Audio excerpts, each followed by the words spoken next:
जय श्री राम। कैसे आप सभी? उम्मीद है बढ़िया होंगे। तो भाई आज हम क्लास 12th मैथमेटिक्स में प्रश्नावली 4.3 और इसका क्वेश्चन नंबर 4 एंड 5 करेंगे। इससे पहले हम सारे क्वेश्चन कर चुके हैं। लिंक आपको डिस्क्रिप्शन में मिल जाएंगे। ठीक है। आज जो हम प्रश्न करने वाले हैं वो बोर्ड परीक्षा 2025-26 के लिए इंपॉर्टेंट होने वाले हैं। और ये जो क्वेश्चन आप देख रहे हैं 4th नंबर का, इसमें अक्सर बच्चे परेशान हो जाते हैं, उनका आंसर सही तरीके से नहीं आता और कहीं ना कहीं वो गलती कर जाते हैं। तो आज की इस वीडियो को कंप्लीट देखिएगा। स्टेप बाय स्टेप मैं आपको बताऊंगा कि आप इस तरीके से अगर सॉल्व करेंगे तो आपका आंसर कभी भी गलत नहीं आएगा। ठीक है, देखिएगा। तीसरे स्तंभ के अवयवों के सहखंडों का प्रयोग करके सारणिक 1 1 1 x y z y z z x x y का मान ज्ञात कीजिए। सबसे पहले तीसरे स्तंभ के अवयव लिखिए। देखो भाई, तीसरे स्तंभ के अवयव कौन से होंगे? ये पहला स्तंभ, ये दूसरा एंड ये तीसरा। तो ये पहला अवयव, दूसरा अवयव, तीसरा अवयव तीसरे स्तंभ के। ठीक है भाई, तो देखिएगा A13 ये पहली पंक्ति और तीसरे स्तंभ में है ना, तो A13 इसका एड्रेस हो जाएगा। A13 का मान हमारे पास कितना है? YZ। इसी प्रकार से अगर आप देखें तो A23 का मान हमारे पास कितना है? ये है ZX। और इसी प्रकार से आप देखिएगा A33 का मान कितना है अपने पास? XY। अब चूंकि हमें इनके सहखंड चाहिए, सहखंड निकालने के लिए जरूरी है कि पहले हम इनके उपसारणिक निकाल लें। ठीक है, तो A13 का उपसारणिक क्या होगा? देखिएगा M13 इसका उपसारणिक निकालोगे YZ का, तो इस स्तंभ को छुपाओगे और ऊपर वाली पंक्ति को छुपाओगे। तो 1 का गुणा Z में होगा और 1 का गुणा Y में होगा। ठीक है, तो M13 का क्या हो जाएगा? 1Z Z minus 1/Y। इसी प्रकार से इसका आप क्या निकालेंगे भाई? इसका उपसार निकालेंगे M23 यानी कि ZX का आपको क्या निकालना है? उपसारणिक। तो ZX वाली पंक्ति को छुपा लोगे ऐसे करके और इस स्तंभ को छुपा लोगे। तो 1 का मल्टीप्लाई Z में होगा माइनस 1 का हो जाएगा X में। बात समझ रहे हो? यहां हो जाएगा 1 का Z में Z और X का 1 में होगा तो X। इसी प्रकार से M33 का मान निकालेंगे, यानी कि XY का उपसारणिक निकालेंगे। इसको छुपाएंगे, नीचे वाले को छुपाएंगे। 1 का मल्टीप्लाई Y में होगा और 1 का किस में हो जाएगा? X में हो जाएगा। यानी कि M33 का मान क्या हो जाएगा? Y माइनस का X। ये हमने उपसारणिक निकाल लिए, लेकिन हमको क्या चाहिए? हमको सहखंड चाहिए भाई। तो सहखंड देखना बेटा, सहखंड AIJ का सूत्र होता है -1 की power I plus J MIJ। अब हमको चाहिए A13 यानी कि I का मान 1, J का मान 3। तो -1 की पावर 1 प्लस 3 MIJ यानी M13। देखो भाई, A13 का मान कितना हो जाएगा? -1 की पावर 4 हो रही है जोड़कर, और -1 की पावर 4 का मतलब होता है प्लस का चिन्ह। ठीक है, यानी प्लस का 1। अब प्लस का 1 लिखो या ना लिखो कोई फर्क नहीं पड़ता। M13 का मान Z माइनस Y है, तो यहां लिखिएगा Z माइनस Y। इसी प्रकार A23 देखो भाई, -1 की पावर क्या हो जाएगी? 2 प्लस 3 हो जाएगी। एंड M23 देखिएगा, M23 बराबर -1 की पावर 2 प्लस 3 क्या हो रही है? 5 हो रही है, और 5 विषम संख्या है। -1 पे विषम संख्या यानी माइनस का ही चिन्ह आएगा, तो माइनस लगाएंगे आगे ब्रैकेट। M23 का मान है Z minus x. Z minus x. तो A23 का मान कितना हो जाएगा? माइनस बाहर निकालेंगे तो x प्लस का हो जाएगा Z माइनस का, और जब माइनस बाहर आएगा तो ये माइनस प्लस में बदल जाएगा। तो इसको हमने x प्लस कर दिया, Z माइनस का कर दिया। इसी प्रकार से A33 का मान निकालेंगे, -1 की पावर 3 प्लस 3 एंड यहाँ M33 आ जाएगा। ठीक है भाई, क्लियर? अब यहां से देखिएगा A33 बराबर -1 की पावर 3 और 3 6 यानी प्लस आ जाएगा ये तो, और M33 का मान y माइनस एक्स है, तो यहाँ पे आप लिखिएगा y माइनस एक्स। ये पूरी वैल्यू जिनकी हमें जरूरत थी वो हमने ज्ञात कर ली। अब हम तीसरे स्तंभ के अवयवों के सहखंड का सूत्र लगा के इसका मान ज्ञात करेंगे। ठीक है, तो यहां से देखो, पहले तो आप इतना नोट करना, इसके बाद जो मैं करवा रहा हूं वो तो हम लिखेंगे तीसरे स्तंभ के अवयवों के सहखंडों का सहखंडों के प्रयोग से, सारणिक का मान क्या हो जाएगा, देखो भाई तीसरे अवयवों के सहखंडों के प्रयोग करके सारणिक का मान निकालने का फॉर्मूला क्या होगा। तीसरे अवयव के स्तंभ तीसरे स्तंभ के अवयव A13 A23 A33 है। इसके सहखंडज क्या है, A13 A23 और A33। तो इसका फॉर्मूला बन जाएगा बच्चों A13 और इसका सहखंडज प्लस A23 और इसका सहखंडज A23 प्लस तीसरा हो जाएगा A33 और इसका भी सहखंडज A33। क्लियर भाई। अब यहां से आपको थोड़ा सा ध्यान रखना है कि गलती कहीं हो ना जाए, इसलिए एक एक चीज ध्यान से समझिएगा ताकि एक ही बार में आपको क्वेश्चन समझ में आ जाए, बार बार आपको देखने की जरूरत ना पड़े। ठीक है, तो ध्यान थोड़ा यहाँ पर जमाना है आपको।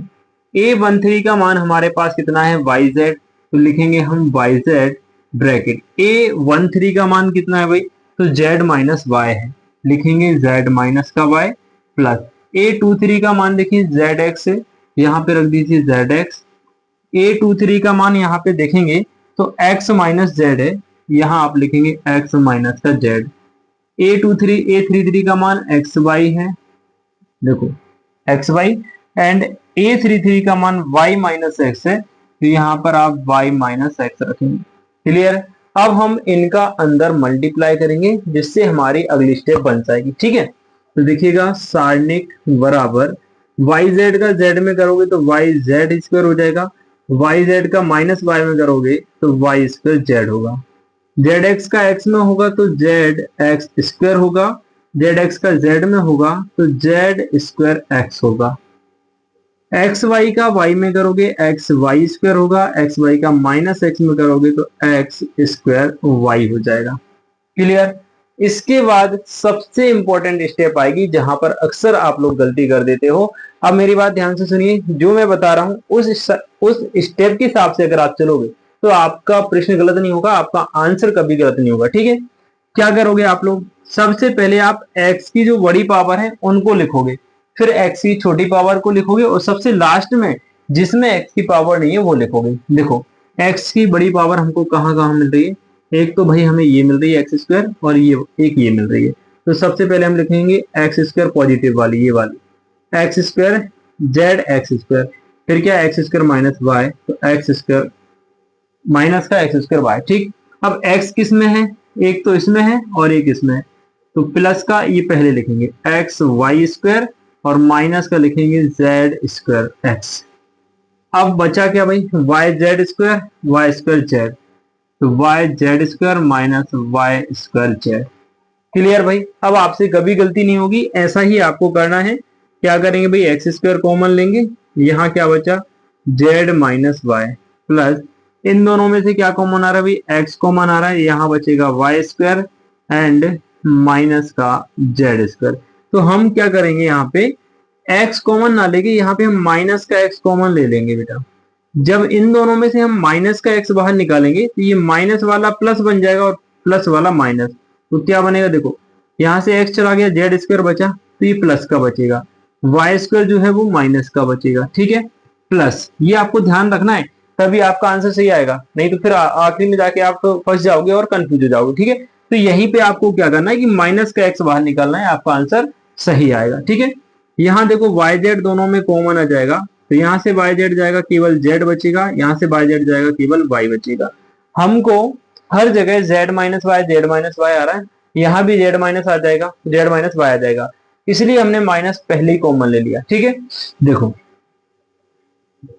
X square z minus y minus x, z square minus y square को हम लिख सकते हैं जेड माइनस वाई और z plus y, y z हमने ऐसे लिखा, जेड माइनस वाई हम लिख सकते हैं ऐसे।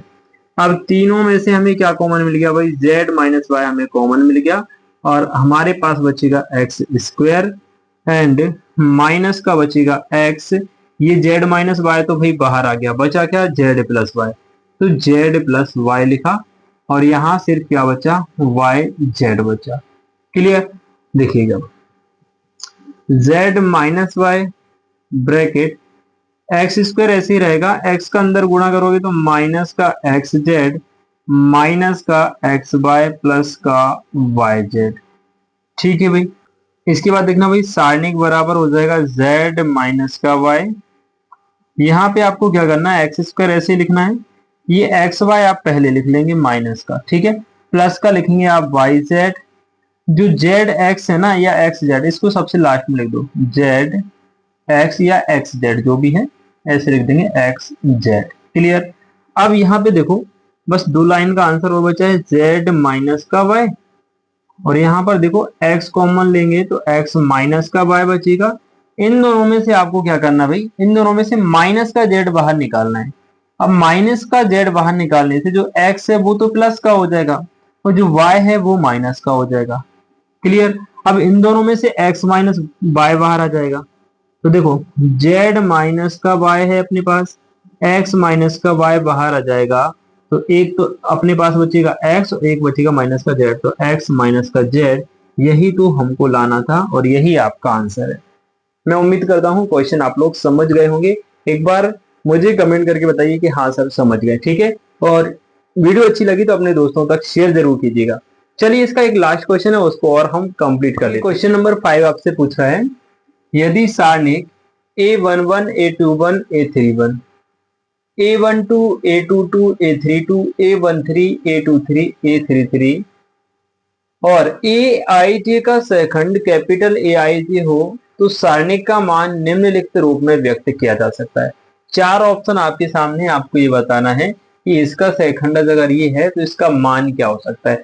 आप देखिएगा सहखंड के साथ में और अवयव का क्या रिलेशन होता है कि जो अवयव आ रहा है उसके गुणा में उसी का सहखंडज होना चाहिए। ठीक है, तो यहाँ पे देखो A11 इसके साथ में इसी का सहखंडज होना चाहिए था, जबकि क्या आ गया 31, यानी ये ऑप्शन तो हमारा गलत हो गया। आगे हमें बढ़ने नहीं, जब यही गलत है तो आगे हमें चेक ही नहीं करना। बात समझ रहे हो।